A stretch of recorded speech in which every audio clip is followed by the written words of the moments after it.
Hard Hat's all about showing up to play hard, doing what it takes to win. If you want to cement legacy, win another. He's your third center. You don't want to puff him up too much, but it's hard not to. This is maybe the most I've ever agreed with you.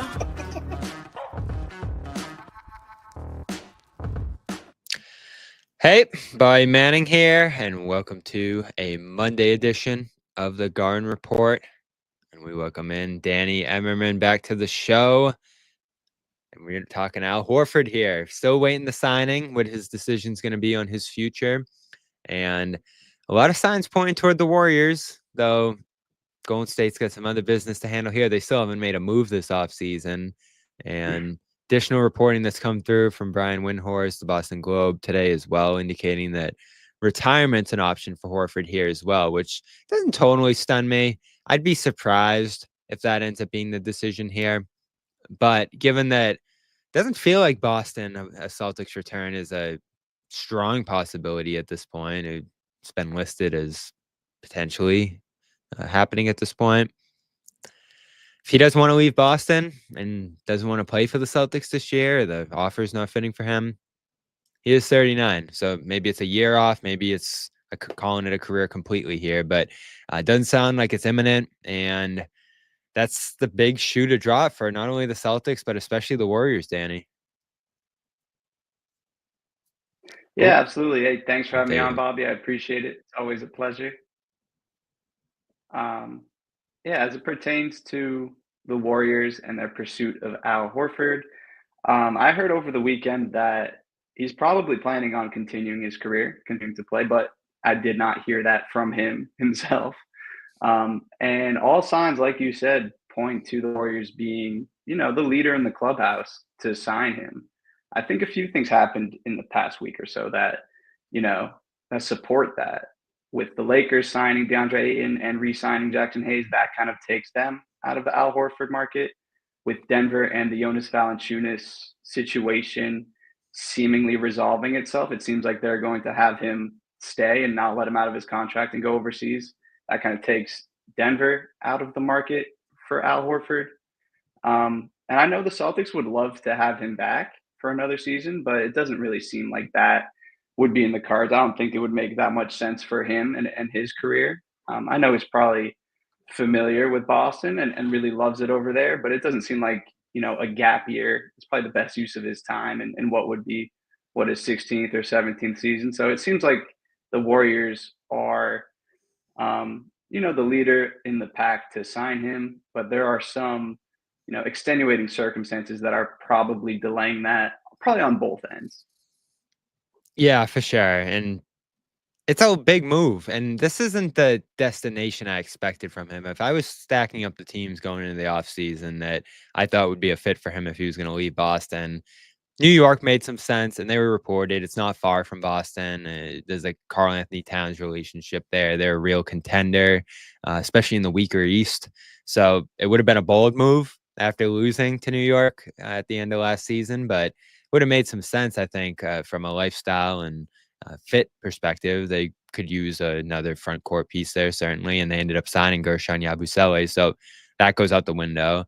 Atlanta, heard pretty early on that wasn't going to be the case, but I thought it made some sense. He'd started his career there. He could end it on a contender. Still has some ties to that area, so that was the next team that popped into my head. A little bit Detroit. He's got some family there. They're on the come up. Wasn't my first thought, but they popped in my head before Golden State here just because of how far away San Francisco is. I know he's rich and all that, but it's a pretty significant move for him and his 5 kids and soon to be 6, as his wife posted the other day. They're going to have another kid in December. So I just didn't feel like there was a lot of momentum for him leaving Boston unless it was a great situation on and off the court.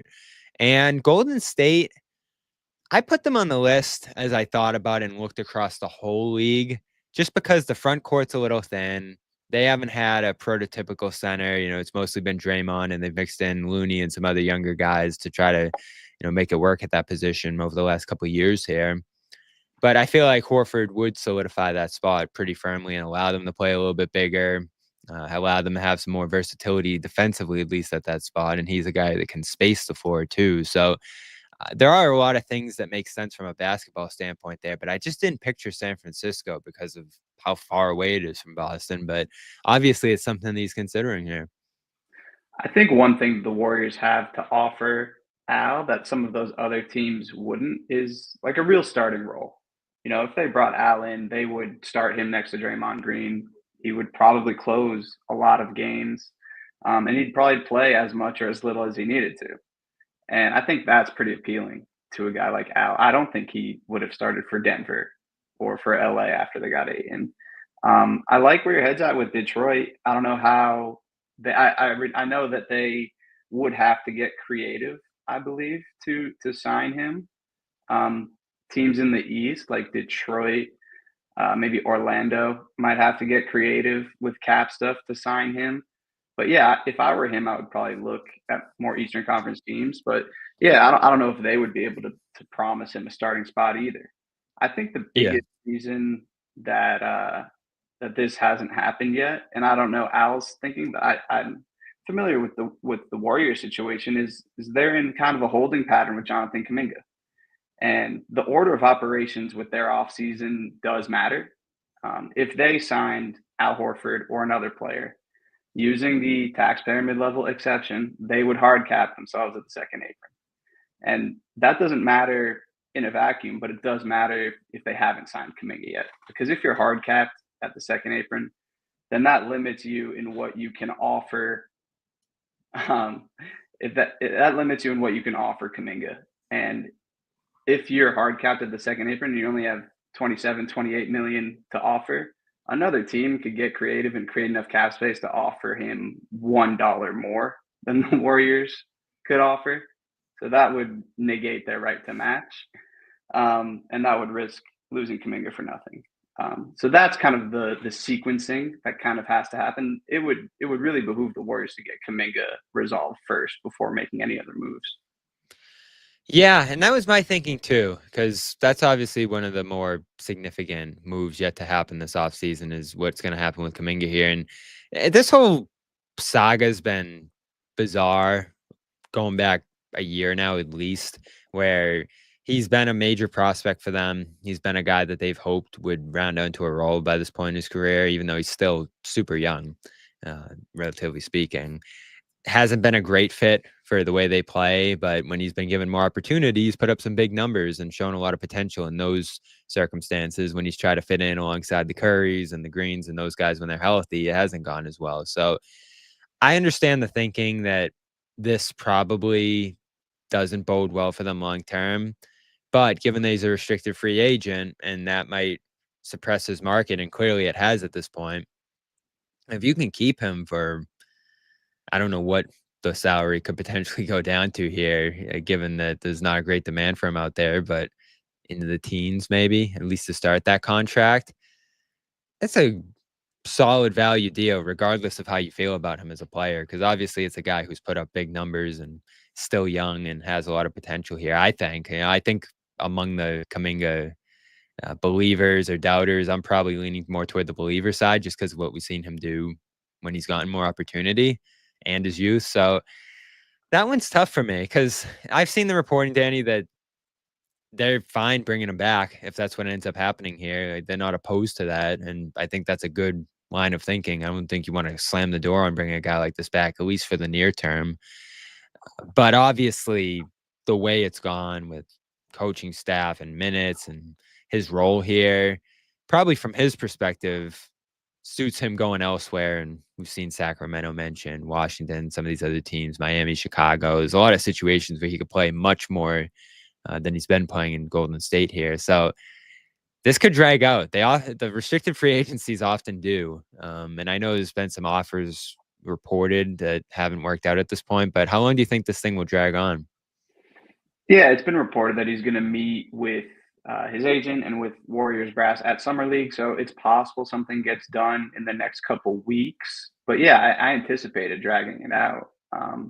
It's really complicated with the restricted free agency system, with the base year compensation rule, with the way the apron system is now in terms of, if you're going to sign and trade, you probably need to rope other teams into it to facilitate it. Then you've got a team who wants to sign Kuminga, but they probably have to give up assets to do it, and they might have to give up additional assets to other teams to make the contracts work. And then you're thinking about, that's pretty rich. That's a lot to give up for Jonathan Kuminga. And I do think like a change of scenery does make sense for both sides. Kuminga, he wants to flourish. He wants to be a star. He wants to score like he has shown that he has. And he probably wants to do it on, terms that are different than the Warriors. And the Warriors are an urgent team right now with the championship window that might already be closed, but they're hoping to keep it open for another year or two. And Kuminga hasn't, consistently shown the ability to help pry that window open enough.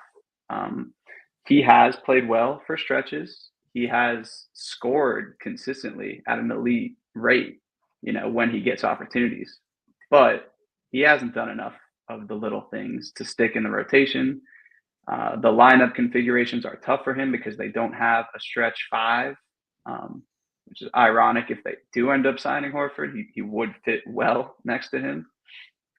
But yeah, it's tough with the spacing, with the way the Warriors want to play, contrasting with the way Kuminga wants to play. And we've seen this for 4 years now, and I think it would make sense for some sort of breakup if the Warriors can get back a piece or two that they can plug into a rotation and get some impact for right away.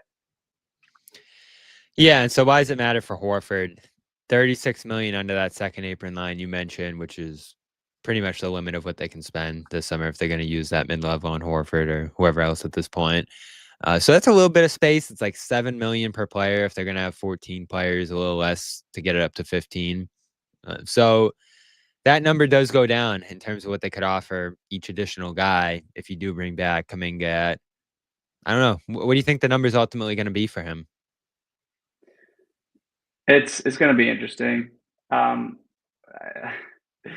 think if there's like a non-zero chance that this plays out so long that he ends up picking up the qualifying offer, $7 million for 1 year, and then test it again as an unrestricted next year. I think that makes a lot of sense. I don't think it would be good for either side. I don't think it would be good for Kuminga or the Warriors because then it kind of eliminates him from being a trade chip this season. Right. And then you're probably passing up a ton of money in the short term and possibly in the long term too. So I imagine that, there's a number, somewhere between that 7.6 qualifying offer and maybe 25, somewhere between that could make sense for both sides. Listen, before last year, they were talking extension, and they weren't able to get to an extension. They weren't particularly close. The numbers that the Warriors were offering were between 20 and 25. And Kuminga's camp wanted more than that, and they weren't that close. And looking back on it now, if Kuminga had accepted that 20 to 25 million per year, extension, I think he'd be in a good spot. I think the Warriors would be in a more healthy spot too, just having that clarification about what he is as an asset.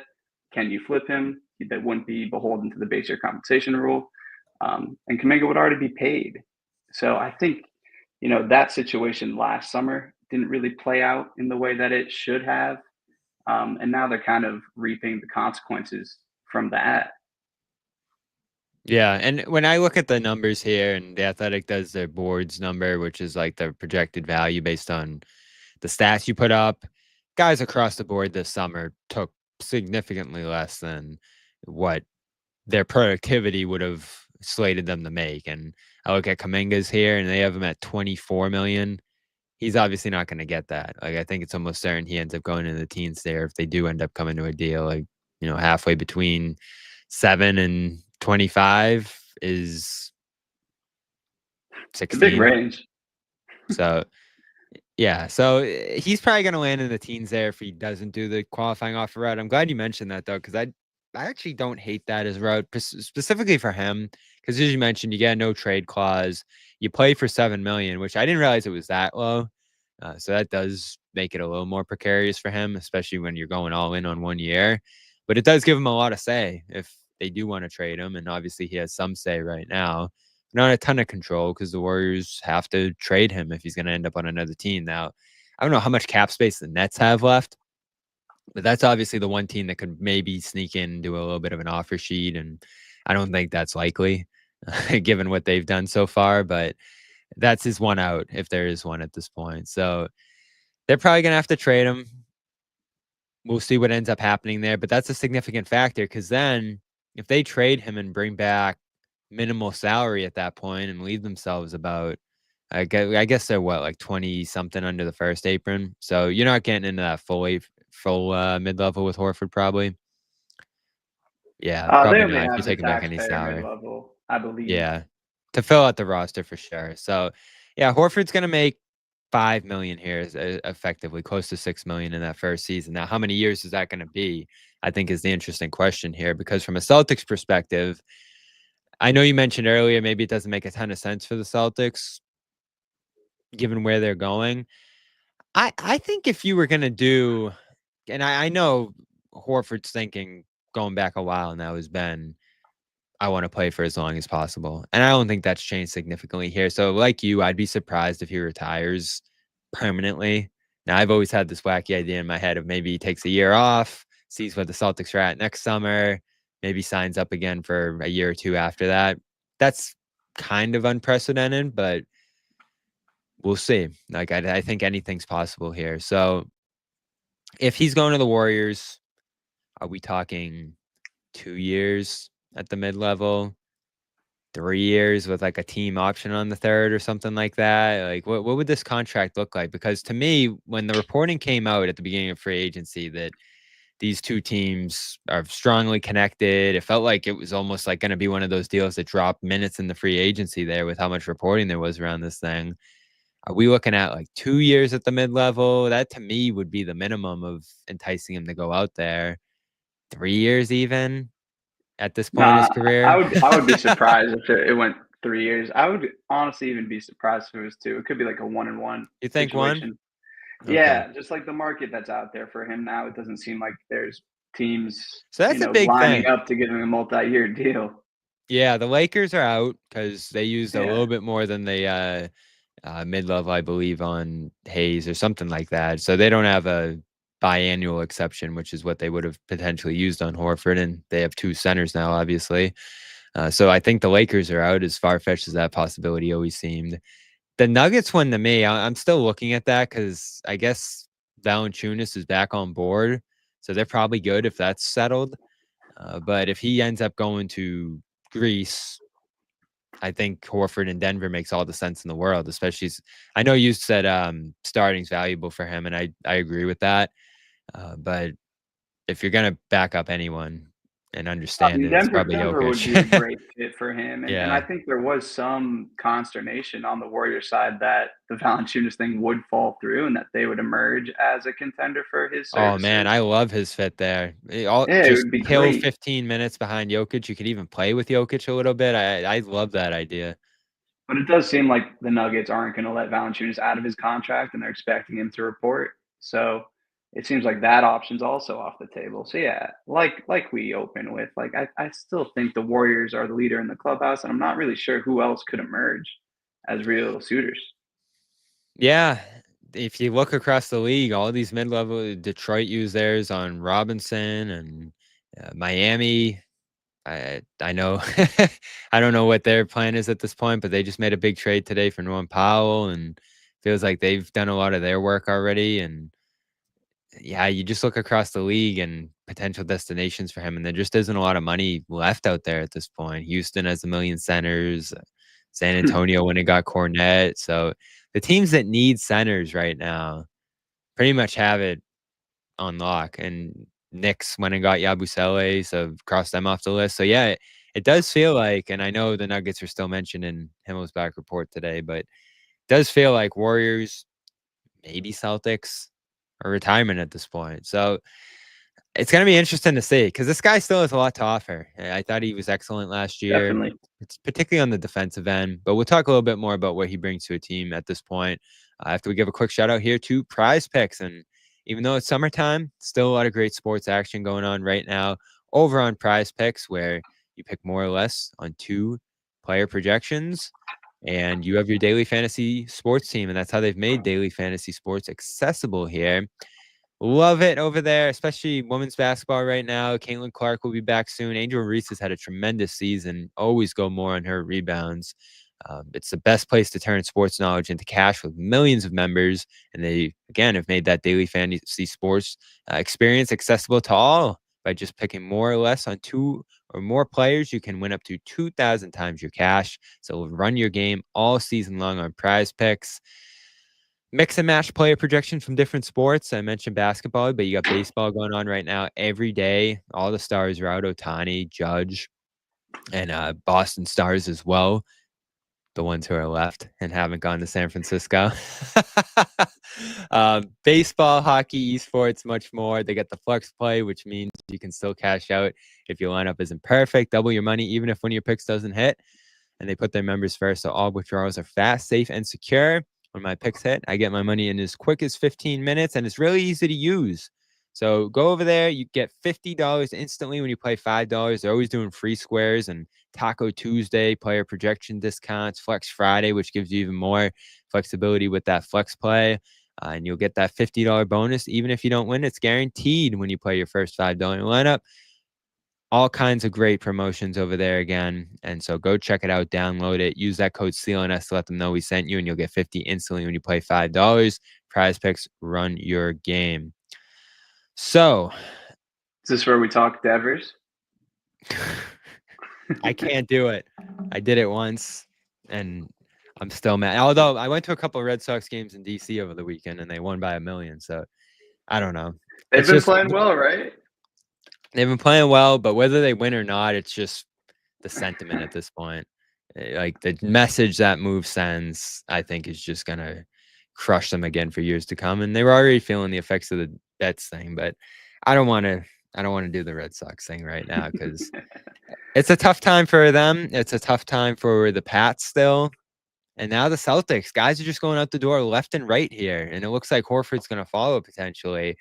Luke Cornett, you saw him getting introduced by the Spurs today. He was another guy who filled some center minutes great for them over the last couple of years here. Won a championship. Porzingis announced by the Hawks today, and Drew Holiday as well going to Portland. And felt like that trade almost fell apart over some physical stuff.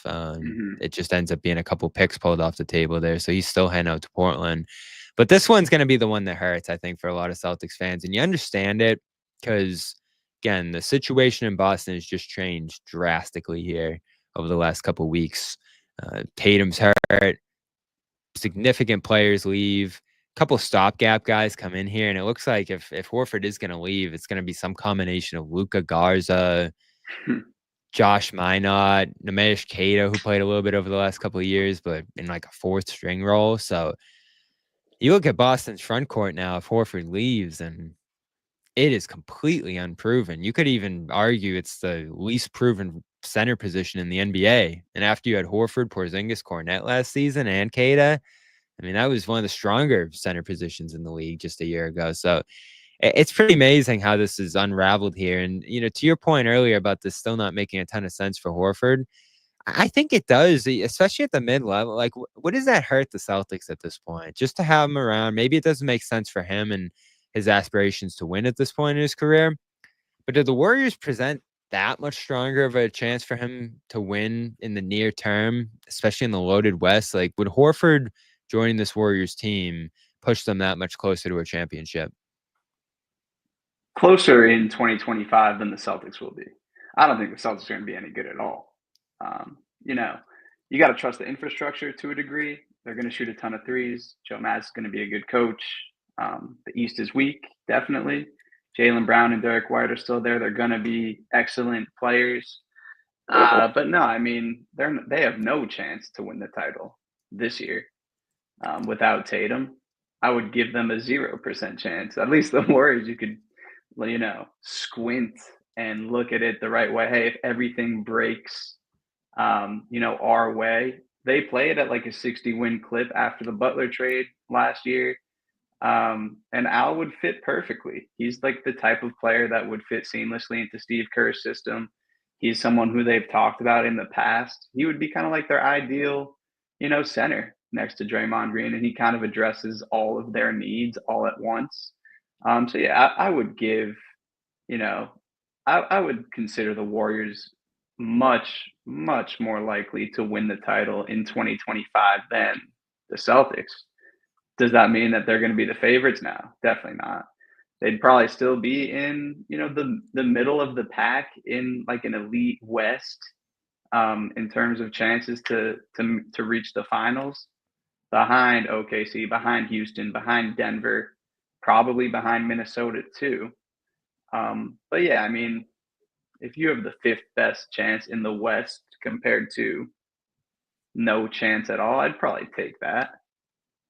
Yeah, it's especially with Tatum out. You'd be looking ahead to 27 and some sort of Damian Lillard thing here that could happen, or trying to swing a move for a center next summer. And it does look like Anthony Simons, George Niang, those guys who came back in those trades are actually going to join the Celtics, at least for the moment here. So they're not flipping any of those guys for a center immediately here.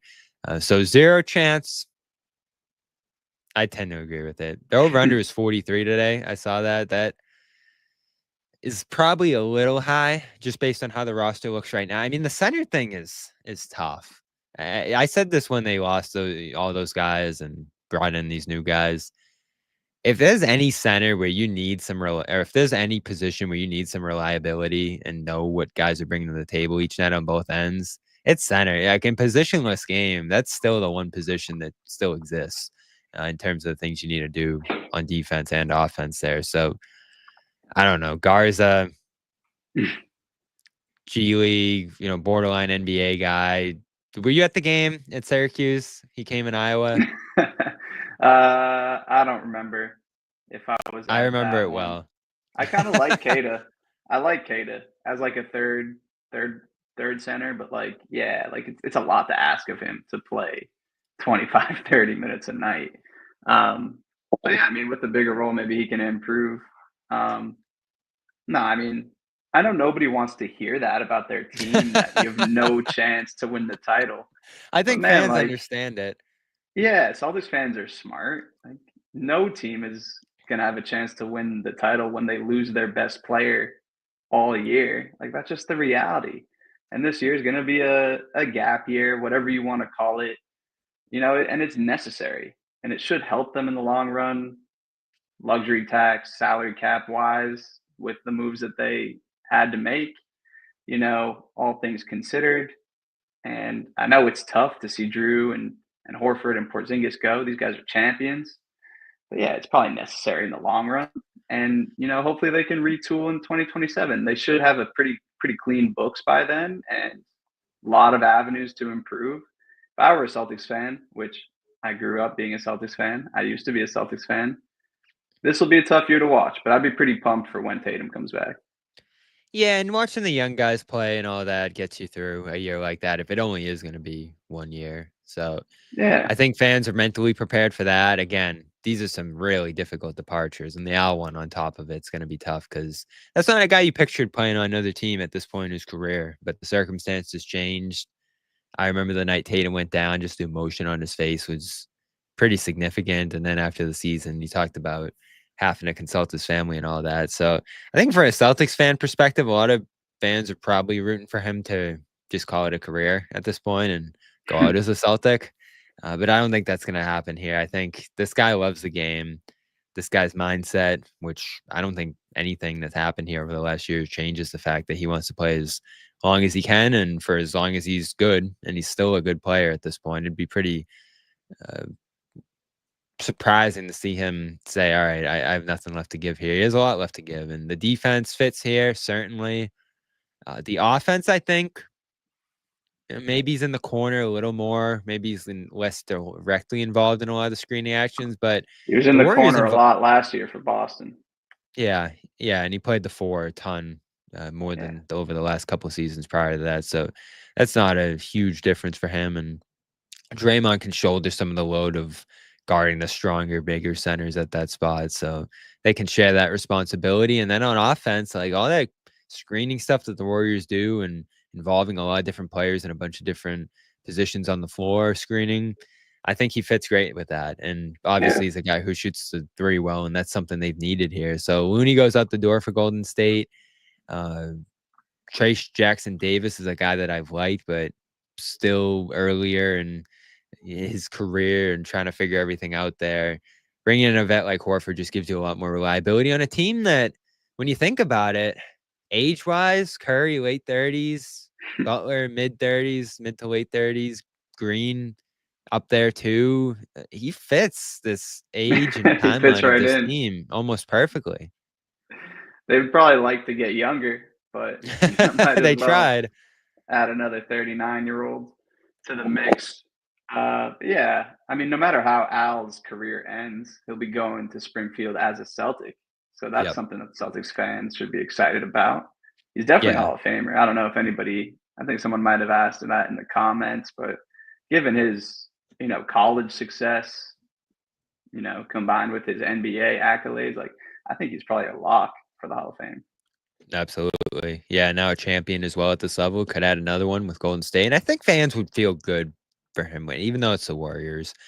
There's still some stuff there from 2022, I guess, with fans a little bit. I think that's starting to fade at this point. But the one thing I do find interesting here when we talk about these two teams is the Warriors are still in the aftermath, even though it's 5 years later, of that gap year they had where Klay Thompson goes down, I believe with an Achilles, at least the first injury was, or an ACL rather, but a year-long injury, and then misses a second year after that. But that first year, Curry goes down too, so the two stars are effectively out there, and they end up tanking, and they got the number 2 pick, right, out of that year, and they draft James Wiseman. And so that's the killer, is they had a perfect opportunity to set up a new era where young players are mixing in with the veterans and then eventually taking over. And Kuminga was obviously part of this as well, right? I think that was a pick that they traded for, I want to say. Yeah, he was in the Andrew Wiggins trade. Yeah. I believe. The D'Angelo Russell. Yeah, so they had an opportunity to get younger, bring in some high caliber prospects to set up this youth movement, and it just never really worked. As we've talked about with Kuminga, he never broke through fully on this team into a consistent role. Moody's been in a similar spot, some moments, some flashes, but mostly on the back burner. And then Wiseman didn't work at all, at least on this team. So that's the position the Celtics are in, and that's why I hate the idea of a tank for them. And I know their roster's probably not bad enough to tank at this point, but if that ends up happening, you look at what happened in this lottery. Dallas wins it from the play-in tournament for the number 1 pick. All these teams that have tanked in recent years, Washington, a bunch of different Utah, Charlotte, those teams haven't had the lottery luck, and they end up in the cycle. I know the Celtics still have Tatum coming back the following year, which is a different circumstance, but I hate the idea of tanking here. And this is the tough thing for me with this roster right now, is they haven't put themselves in a great position to compete this year. And unless a couple guys get hurt or something like that, they're not tanking either here. So they're going to have to get a little lucky with their team building at this point. And the Warriors are a pretty good example that it's not easy to reshape a roster on the fly, even if you do get that lottery luck. Yeah, that's a great analog to mention and bring up. I will say that it wouldn't have to go the same way if the Celtics ended up with the top pick. The Warriors tried to do the 2 timeline plan, infamously tried to bring in a bunch of young guys to supplement the championship core. They didn't have to do that. They could have used those young guys or draft picks as assets and flipped them for, players who are proven and ready to contribute right away, and who you wouldn't have to wait and be patient for them to develop. I think that's probably the track that I would pursue if I was in a similar situation as the Celtics, especially given that their players are in their primes. Tatum, when he comes back from the Achilles, will be 27 years old, 26.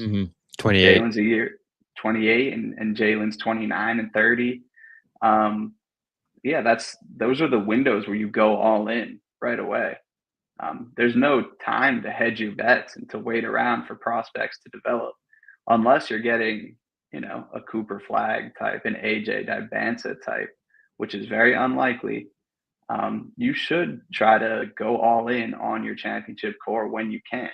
And resetting this year with a gap year, tanking team, whatever, that could give you the assets and the avenues to pursue those kinds of options.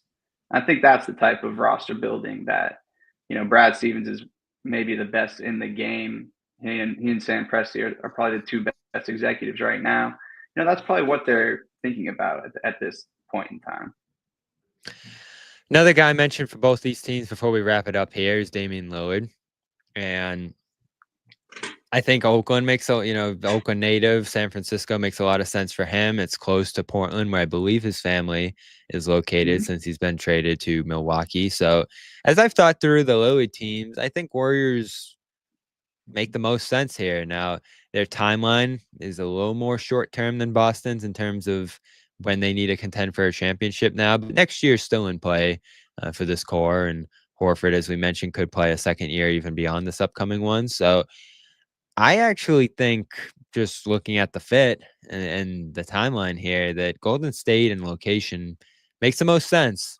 And I think Boston's not far behind, especially the fact that they would have Jason Tatum, Jaylen Brown, and Lillard on the other side of this next season here. And there's obviously not an onus on competing this season, so you're not just having them sit around for a year on a team that's actually trying to do something here. And when I look at the Warriors cap sheet here, they do have roster spots. Obviously, the circumstances here with him stretched by the Bucks allows Milwaukee to pay him, so he could effectively sign for a minimum with either of these teams here. But I don't see the incentive for him to sign quickly, because you have to report to that team. He's probably not going to play this season, and he's not making any extra money from doing so. So I don't think we're going to see him sign here for this season, at least in the near term here. Maybe something comes together closer to the season. But what have you heard on Lillard to the Warriors? I haven't heard much. I know that in years past, the past several years, the Warriors have only kept, 14 rostered guys, just because having 15 in a full roster is, really expensive when you're paying a luxury tax. Even at the minimum rate, if you're going to have Damian Lillard on your books at whatever the minimum is, $1-2 million, and you're in the luxury tax again, like the Warriors seemingly always are, that really counts as like $4, $5, $6 million for a guy who's not going to play at all. So I honestly kind of like the fit a little bit better in Boston than the Warriors. As silly as that may sound, I think I like the idea of him signing with Boston, rehabbing with Tatum. That's a big thing, right? The fact that you already have this one player going through the same circumstance on an almost exact timeline. I know it's like just a cool story for like, oh, look, they're rehabbing together and they're helping each other out. Like, it's a feel good, nice story, but it actually, from a timeline standpoint, works out. And he's a little later in his career, obviously. So who knows how many years he has left being Lillard, especially after an Achilles tear. And I think everybody forgets he had the blood clot right before that. That was potentially career threatening there. So he's gone through a lot. He didn't reach the same level in Milwaukee that he did in Portland before that. But I think fit was probably an issue there to some degree. And as far as basketball fit goes, if he's anything close to what he was previously, I can't imagine a better guy to put up volume 3 points, point attempts, as the Celtics want their players to do, and doing it at the point of attack and pulling up the defense as he does from half court there. Like, that's the way the Celtics were utilizing Tatum. So you put Lillard in that role, who's probably about as good outside of Curry as doing that as anyone else. The fit to me makes a ton of sense. I know there's defensive concerns, health now too added in, age, but there's just nothing to lose if you're signing him for a minimum. The Bucks are footing the bill here. And it's funny because that's pretty much what they did with Drew Holiday in allowing him to go to Boston there after the Lillard trade itself. So he ended up in Boston now because the Bucks set it up. That's great. If Lillard was healthy, and listen, if Lillard was healthy and the Celtics added him, do you think he would start? Yeah, I think he starts. Because honestly, I haven't heard from Pritchard at all this summer since the Holiday thing here. But I'm curious what his thinking is, right? Because he wins 6-man. He has this tremendous season. He's always trying to reach another level here. So I would imagine starting something he's interested in. But he started one game last year and struggled. I know it was in his hometown. There was some jitters there, but it didn't go great for him. And I remember him saying after the game, like the starting routine wasn't ideal for him, at least in that moment. Maybe going into a year with a starting mindset changes that a little bit. But if you're bringing in Damian Lillard, he's starting, I would think, alongside Derek White, and Pritchard would still be in that 6-man role. It would be interesting to see if the Celtics do end up signing him and expect him back next year. Because would he start in Golden State? Starts all year? No, he wouldn't start in Golden State. I don't think that's that another would be enough defense. Yeah. Yeah, so that's another potential benefit to going to Boston now in terms of fitting him into the starting lineup. You want a rim protector behind him, and they don't have that right now. So, and even if you brought Horford back, he's not a rim protector at this stage of his career. So that center thing, man, I don't know how they're going to figure that out. To lose 3 centers of the caliber they did this summer and bring in completely unproven guys, and they'll get a chance to work it out this year and maybe develop into something, but I just don't see it right now. And to your point earlier, getting a top pick and maybe turning that into a starting caliber center next year makes a lot of sense, whether that's in the draft or trading that draft pick for that. So that's what they're going to have to try to figure out this year. And maybe some internal development helps with that too. But I'd love to see Lillard here soon. I think, what makes sense too is they have a new owner coming in, and introducing Lillard alongside that new owner looks a lot better than introducing Simons and George Niang and a couple of second-round picks. So that's where they are. It's crazy that 60 days ago, Danny, this team looked unstoppable and like they were on another level from everyone else in the league. And now they're just everyone else in the league. Yeah. What do you think of the Luke Cornett fit in San Antonio? I love it. I love it. Yeah. I don't know how good they're going to be this year because they've had a couple seasons in a row here where it looked like they were going to be good and just didn't work out.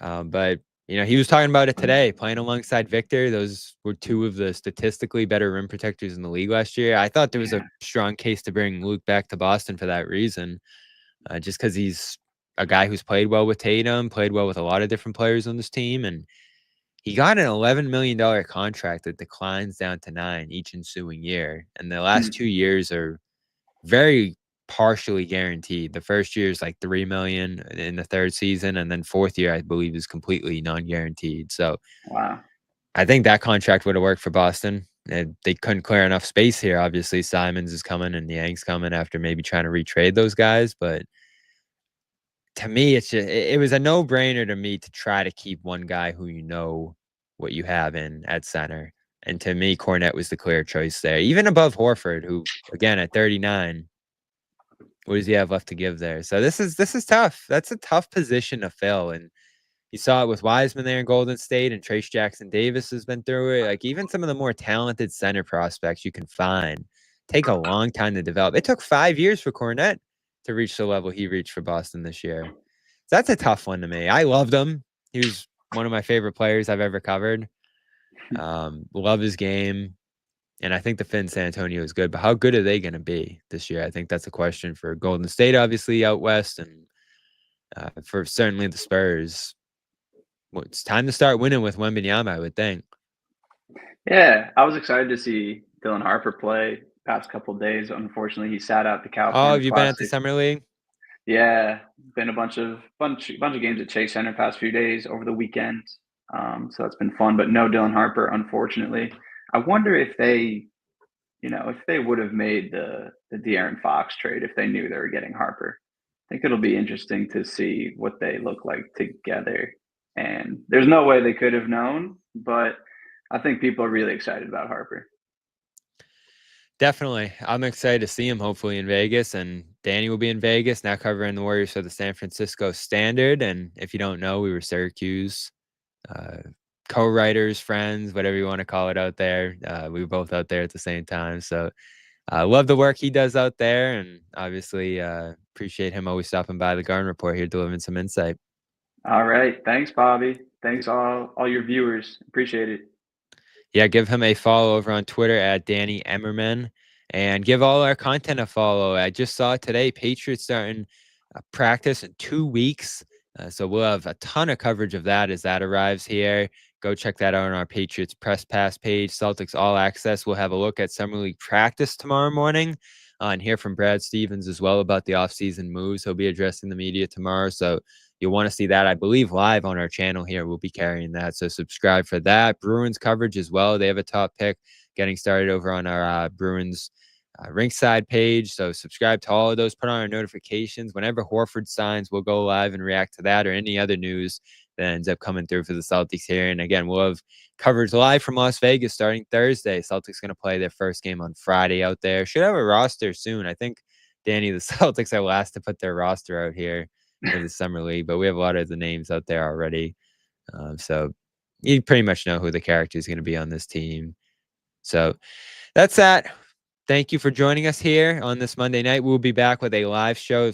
Usual cast of characters back tomorrow after Brad Stevens comments, and we'll have some coverage down at the Auerbach Center as well. So again, subscribe for all of that. And for Danny, I'm Bobby Manning.